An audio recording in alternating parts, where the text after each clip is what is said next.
perawatan. Hari ini temanya adalah supervisi dan delegasi dalam perawatan. Sebelum saya mulai, nanti poin-poin yang harus dipahami atau indikator keberhasilan mahasiswa adalah mahasiswa tahu betul-betul supervisi itu apa saja. Ada nanti akan kita bahas supervisi klinis, kita bahas lagi supervisi manajemen yang seperti apa sih dan yang siapa melakukan supervisi tersebut. Yang pertama, supervisi perawatan.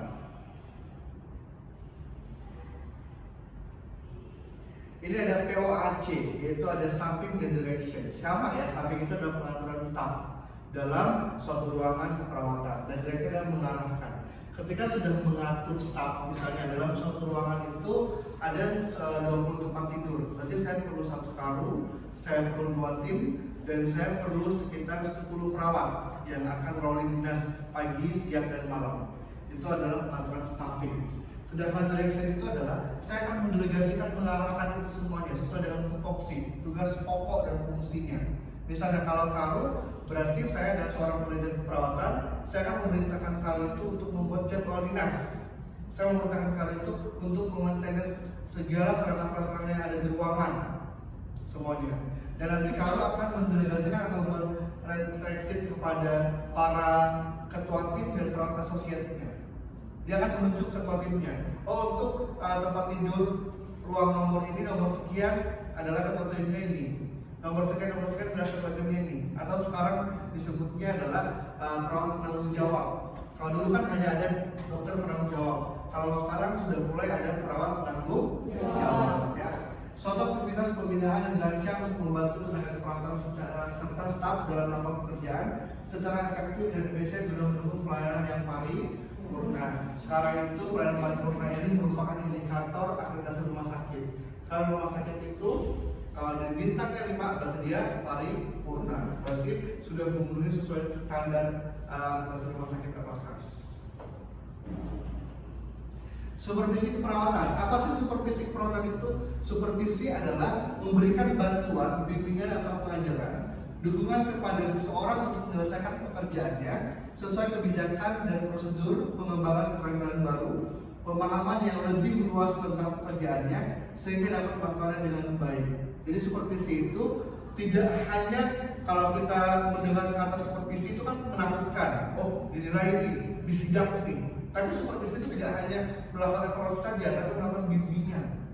Biasanya kalau kita menjadi seorang perawat di suatu ruangan, kita akan dilihat, akan dinilai oleh seseorang karu. Kalau itu akan melihat bakal supervisi. Oh, kalau perawat A, dia dalam melakukan asuhan perawatannya bagus. Oh, kalau perawat B, dia asuhan perawatannya kurang bagus, tapi kalau tindakannya dia lebih bagus. Jadi biasanya kalau yang tindakan lebih bagus itu akan menjadikan perawat asosiat. Tapi kalau misalnya dia pelaporannya bagus, critical thinking bagus, mereka biasa akan dijadikan ketua tim untuk merencanakan intervensi atau merencanakan asuhan keperawatan. Yang melaksanakannya adalah perawat asosiat. Ini tujuan supervisi. Ada beberapa tujuan supervisi. Yang pertama adalah mengorganisasikan staf dan pelaksanaan perawatan, mengatur stafnya, mengatur pelaksanaan keperawatan. Siapa yang membuat intervensi, siapa yang melaksanakan implementasi itu diatur semuanya. Kemudian melatih staf dan pelaksanaan perawatan, tentu melatih staf. Makanya biasanya di rumah sakit itu setiap ruangan dalam 1 tahun kurun waktu 1 tahun itu biasanya akan ada yang dipilih untuk mengikuti pelatihan. Itu pasti ada sih. Biasanya seorang karu itu akan memilih perawat-perawat anggota-anggota yang kompeten di ruangannya. Oh, dia rajin, oh dia cekatan, oh dia cepat tanggap, dia kalau prestasi bagus, berarti dia akan diberangkatkan untuk mengikuti pelatihan. Banyak pelatihan yang biasa diikuti oleh perawat-perawat yang di rumah sakit. Ada pelatihan cuci darah, pelatihan kemoterapi untuk pasien-pasien yang kanker, yang kemoterapi itu kan ada pelatihan juga. Ada juga pelatihan rawat luka, CLCM, luka bakar, kencing manis, begitu banyak pelatihan di rumah sakit. Ya. Kemudian memberikan arahan dalam melaksanakan tugasnya yang menyadari dan mengerti terhadap peran khusus sebagai staf dan pelaksanaan suatu perawatan. Biasanya arahan ini akan diberikan pada saat pre-conference dan post-conference. Pada saat kita mulai dinas dan berakhir dinas. Pagi ke siang, biasanya kita akan evaluasi. Di evaluasi itu akan memberikan arahan, ya. Kemudian yang keempat adalah memberikan layanan terhadap kemampuan staf dan pelaksanaan perawatan dalam memberikan asuhan keperawatan. Ya. Sebenarnya ketika staf itu mempunyai kinerja yang baik, staf itu mempunyai list pekerjaan yang sudah sesuai dengan apa yang diberikan delegasikan, seorang supervisi bisa memberikan reward, akan memberikan layanan ekstra kepada staf tersebut. Berupa apa rewardnya? Kenaikan gaji, pengembangan karir, peningkatan jenjang karir. Kalau kita bekerja itu jenjang karir kita harus meningkat, ya. Next. Ini ada beberapa manfaat supervisi. Yang pertama adalah pelaksanaan tugas sesuai dengan pola. Sesuai nggak? Saat supervisi itu sama deh. Saat supervisi itu ada formnya, ada formatnya. Oh, asal perawatan itu SDK ini adalah intervensinya, ini implementasinya. Sesuai nggak? Dibuat. Sesuai nggak? Supervisi samakan dengan jam kerja kalian. Kemudian struktur dan hierarki sesuai dengan rencana. Kalau dia merencanakan asal ada 10 rencananya, minimal dari 10 ini implementasinya harus sama dengan rencana, tidak boleh berbeda. Misalnya, saya ketua tim merencanakan untuk pasien dehidrasi, saya akan mengatur intake output, harus ada intake output itu. Terus saya harus melihat berapa kolom infus yang sudah diberikan hari ini. Kolom berapa? Harus ada tulisan kolom infusnya. Saya melihat atau mengkaji tanaman dehidrasi, harus ada hasil implementasi. Apakah dia dehidrasi atau tidak dehidrasi? Harus sesuai ya. Kemudian staf yang berkualitas dapat dikembangkan secara kontinu dan sistematis. Kalau misalnya staf itu sudah sesuai dengan apa yang diharapkan oleh seorang supervisor atau seorang karu, biasanya karu itu akan menjadikannya tangan kanannya. Oh, ada pasien penting, pasien misalnya emergency atau pasien luka bakar serius, yang diberikan tanggung jawab biasanya adalah staf yang mempunyai kinerja yang baik. Kamu yang tanggung jawabnya, karena udah tahu bagaimana cara kerjanya, teliti, cekatan, tepat waktu, dan selalu melaporkan apapun yang terjadi terhadap pasien. Kemudian penggunaan alat yang efektif dan efisien ini pasti ya, karena ini akan biasanya depo alat itu di ruangan itu deh, setiap hari atau setiap bulannya itu akan diperiksa. Misalnya bulan kemarin kebutuhan hand school itu 10 box. Bulan ini yang disediakan sesuai dengan RAP pertama itu 10 box. Kalau dia lebih, berarti ada sesuatu. Ada penggunaan yang berlebihan, nanti over budgeting. Makanya di rumah sakit sekarang itu tidak hanya perawat yang mengurus itu, tapi ada administrasi yang datang. Kalau pasien mau pulang, biasanya udah ada admin yang datang untuk ngecek semua statusnya apa yang digunakan selama dia dirawat di situ, sehingga terjadinya kesalahan input itu akan jarang. Ya. Kemudian sistem dan prosedur yang tidak menyimpang sesuai ya.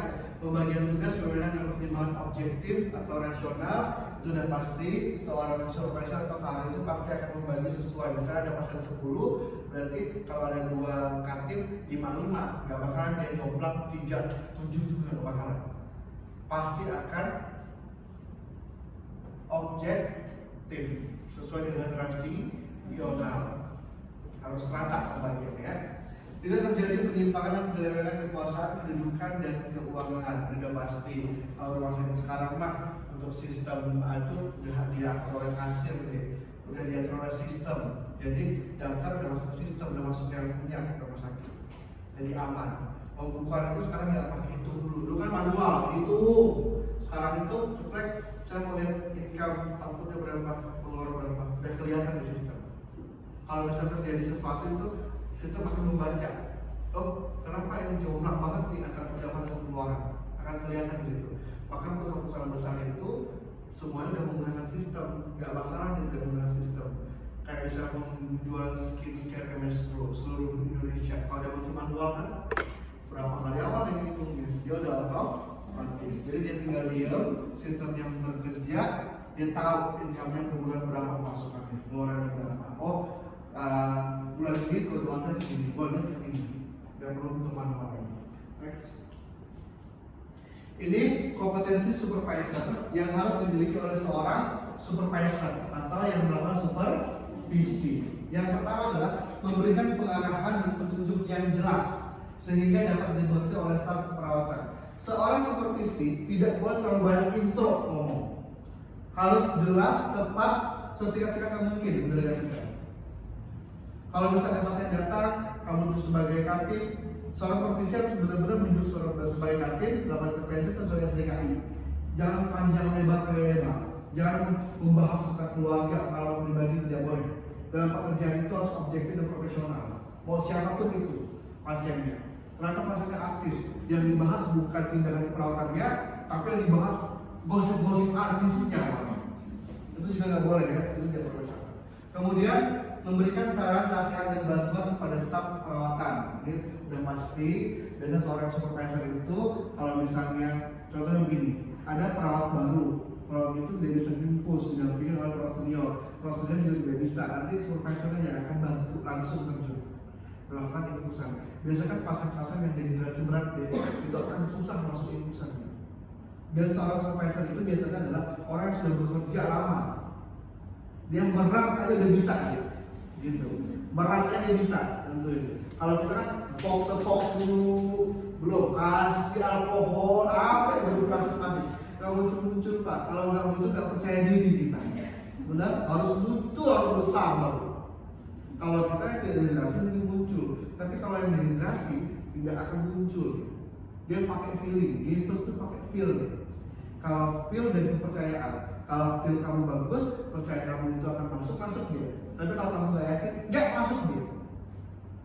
Saya udah buktikan, pernah nggak buktikan kayak gitu?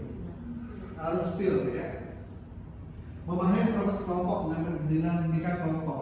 Seorang supervisor atau seorang kamu harus tahu nih, oh si A sama si J ini bisa bekerja sama, si A sama si D ini nggak bisa bekerja sama, nggak usah disatuin, sama-sama keras, sama-sama yang bacot, banyak ngomong.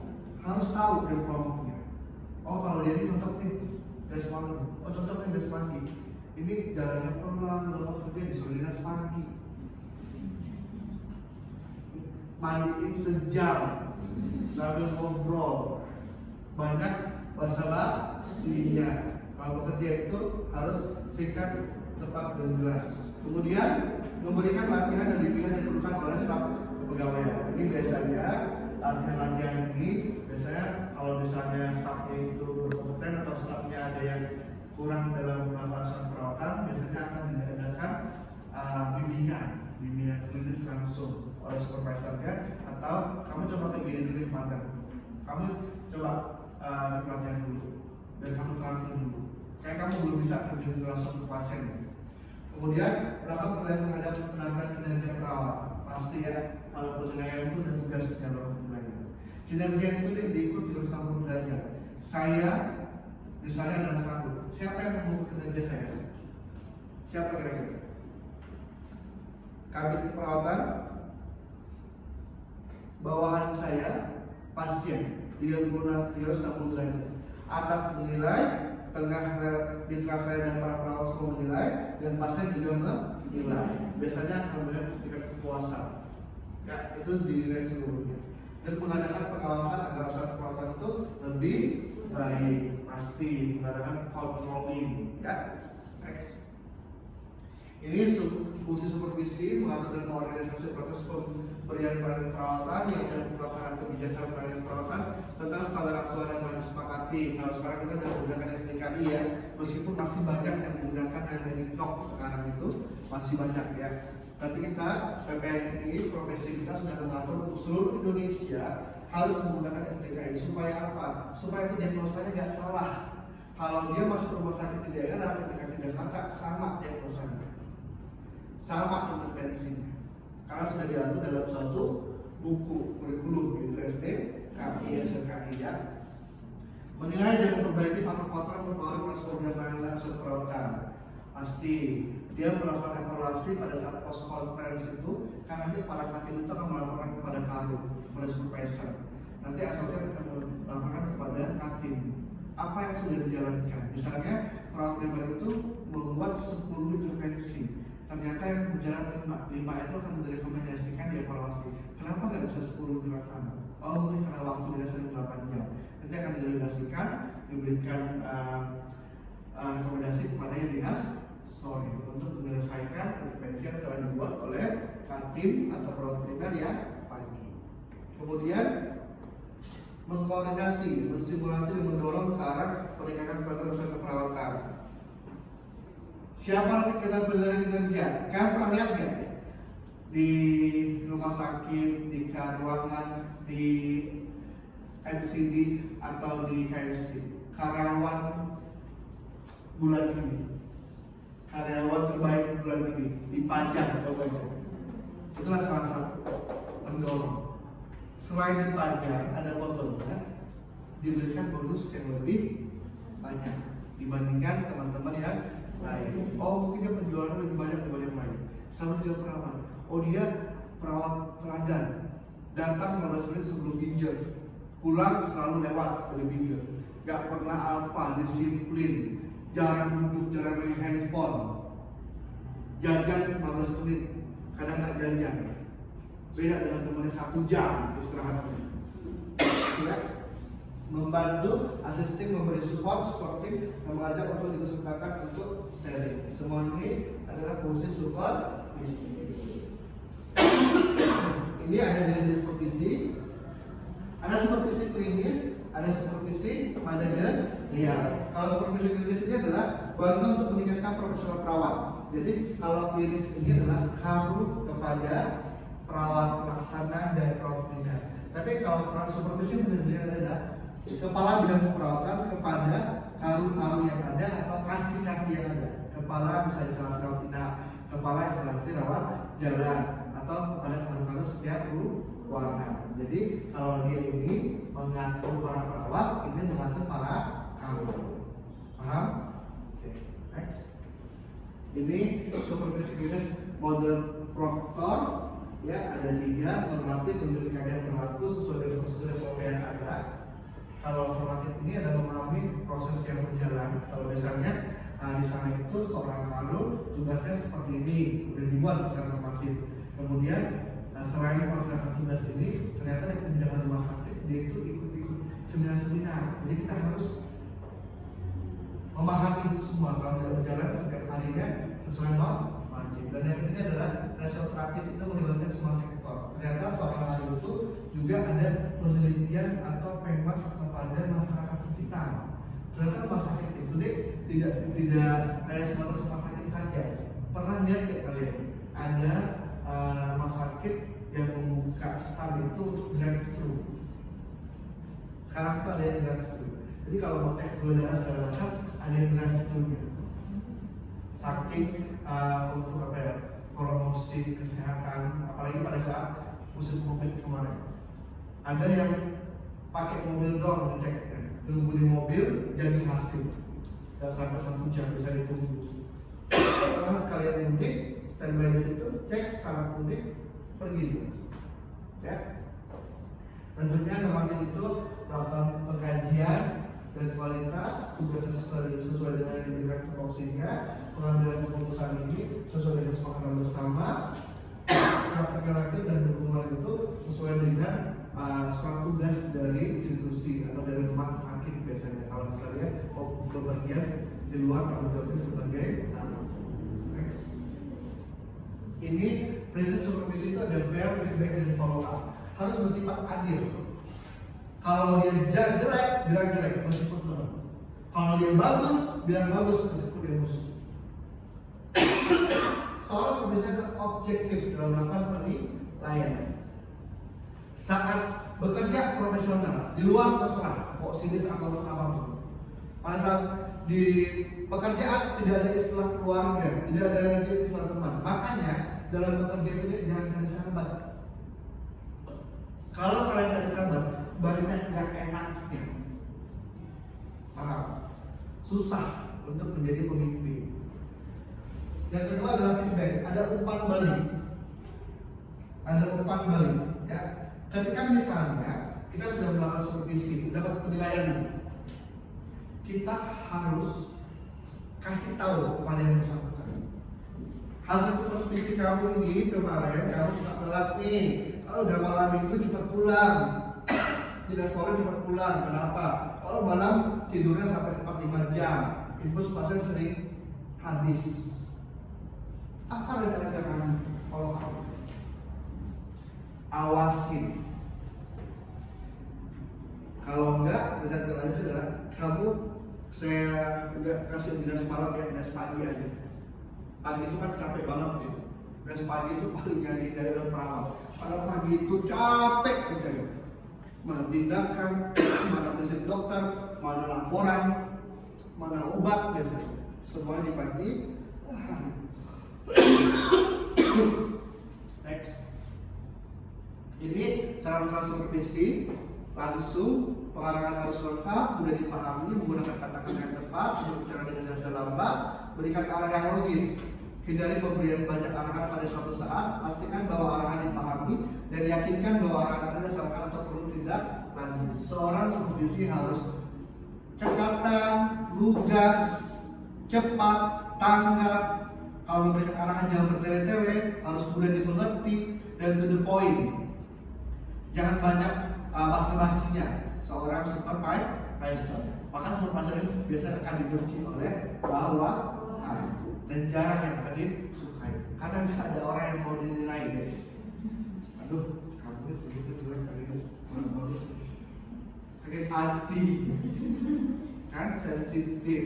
Karena nggak ada yang mau dinilai. Pada dasarnya manusia itu, kecuali dia udah benar-benar lebih kelasnya keren. Orangnya legowo mungkin lah, tapi ya kadang maksudnya baik, maksudnya nasihatin, dibilangnya ngatur. Kalau saya jauh, orang tuanya begitu kan, dia bilang ya, nggak tahu besok masuk pagi dari sekarang gimana? Masa disuruh juga bantu mama, kan? Next. Tidak langsung supervisi dilakukan melalui laporan baik tulis maupun tulisan. Supervisor tidak melihat langsung kejadian di lapangan sehingga mungkin terjadi kesenjangan fakta. Umum baik dapat diberikan secara tertulis. Biasanya supervisi tidak langsung ini tidak langsung datang, tapi melihat dokumen yang ada. Saya mau melihat implementasi di status pasien ini IRA. Oh, benar kan ini tulisan IRA? Kadang-kadang nggak ada, nama tulisannya nggak ada. Oh, benar nih kan? Perawat tanggung jawab pasien ini siapa? Pasien A misalnya, Ira Pak, oh benar kan? Tidak langsung. Saya catat, berikan surat cinta. Apa surat cinta itu? SP1, biasa kayak gitu ya. Next. Peran supervisor sebagai pendidik, sebagai mentor, pembimbing, sebagai fasilitator, menjadi fasilitator apapun, kegiatan apapun, mau apa? Mau nasihat apapun, mau bertanya apapun, supervisor siap sedia. Dan supervisor itu harus terbuka, tidak boleh dia tidak boleh supervisor. Kalau pada saat dia salah, dia bilang salah. Pada saat dia bekerja, dia harus profesional, harus menerima saran, harus menerima masukan yang ada, dan harus menyaring itu semua. Tidak boleh langsung ditelan. Kadang-kadang ada yang cari muka, ada yang suka jahatin, dan dia harus membuktikan itu dengan mata kepala sendiri, bukan mendengarkan orang baru mengambil keputusan. Tidak boleh ya, dan melakukan penilaian setelah itu. Next. Pendelegasian ini ada berarti mandat sama penerimaan wewenang. Biasa pendelegasian ini terkait tindakan tanggung jawab. Misalnya dokter S-Bar kan, organisasi S-Bar belajar telepon. Pada saat dokter telepon itu, kamu angkat, satu harus ada di samping kamu, teman kamu. Catat tanggal, jam telepon. Kalau pemberian obat antibiotik ditempel atau masukkan ke statusnya via apa? Via telepon. Kalau kayak gitu terjadi kesalahan pemberian obat, overdosis, alergi, meninggal, kita yang disalahkan. Tapi kalau metode sebagai benar, kita akan aman. Paham? Next. Ini bagaimana respon? Next. Ini pendelegasian salah satu yang penting dalam proses pembinaan sebagai manajer perawat, menerima manajemen delegasi agar menjadi lebih produktif dalam melakukan fungsi-fungsi manajemen lainnya. Bagian dari manajemen yang memerlukan latihan manajemen profesional dan dikembangkan untuk dapat menerima penjelasan tanggung jawab secara struktural. Jadi delegasi yang ini harus benar cara-caranya. Jangan sampai kalian cuma dengerin tapi tanpa ditulis. Oke, next. Ini kalau delegasi tidak efektif, ada under delegasi, over delegasi, dan unproper delegasi. Memang tugas yang terlalu sedikit, under, habis itu over, ada pemberian tugas yang berlebihan, unproper delegasi, pelimpahan yang tidak tepat. Ada 3 jenis delegasi. Ini untuk pelaksanaan delegasi itu tugas rutin, tugas yang tidak mencukupi waktunya dan peningkatan kemampuan ya. Ini ada tujuan-tujuannya masing-masing. Kalau rutin adalah kepada staf, kalau yang tidak mencukupi waktunya mungkin delegasikan melalui manajemen perawatan dengan kemampuan. Delegasi bertujuan meningkatkan kemampuan staf dan tim melalui proses pembelajaran atau proses pelatihan. Ini sebaiknya diberikan untuk tugas-tugas yang terlalu teknis. Jadi kalau teknis itu kalau bagus tuh harusnya ngomong langsung gitu. Kalau bisa jangan proses delegasi yang berjalan langsung, nanti banyak persepsi yang berbeda. Kayak kita ngomong di grup kadang kan nggak ada intonasinya tuh. Apakah itu cuma bercanda, cuma memberi nasihat, atau marah? Karena nggak ada intonasinya, jadi kita tahu maksud dari pendelegasian atau chat tersebut. Next. Ini adalah next. Ini adalah metode SBAR ya. Dokter telepon, habis itu perawat baru yang ada tahun 2013 itu harusnya minimal dia 2013 dan karirnya atau dia udah berapa tahun dari situ boleh menerima. Jangan perawat baru yang menerima panggilan. Dan usahakan ada senior kalian. Bisa kalian ada perawat asosiat, minimal adalah perawat primer atau karu yang mendengarkan atau memberikan karu senior ya mendengarkan delegasi tersebut. Next. Jenjang tidak jelas, jenjang karir tidak jelas, baik. Susah berubah posisi kamar kita dan yang organisasi sebagai reward. Itu adalah proses SBAR yang harus diikuti. Oke, ada pertanyaan sampai di sini? Tidak ada pertanyaan? Silakan, sudah cukup jelas semuanya. Kalau jelas, terima kasih untuk hari ini. Semoga apa yang kita pelajari dapat bermanfaat kita semua. Saya Assalamualaikum warahmatullahi wabarakatuh.